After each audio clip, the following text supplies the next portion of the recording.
You are looking at Julian's pronunciation guide, where we look at how to pronounce better some of the most mispronounced words in the world, like this other curious word. But how do you say what you're looking for today? We are looking at how to pronounce this name, as well as how to say more interesting but often confusing names and words and vocabulary that many mispronounce, so make sure to stay tuned to the channel. In French it is said as Drouhin, Drouhin, a famous wine producer called Drouhin.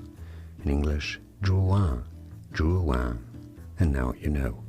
Thanks for watching. Like and subscribe if you found this video useful. Thanks for your support. Cheers.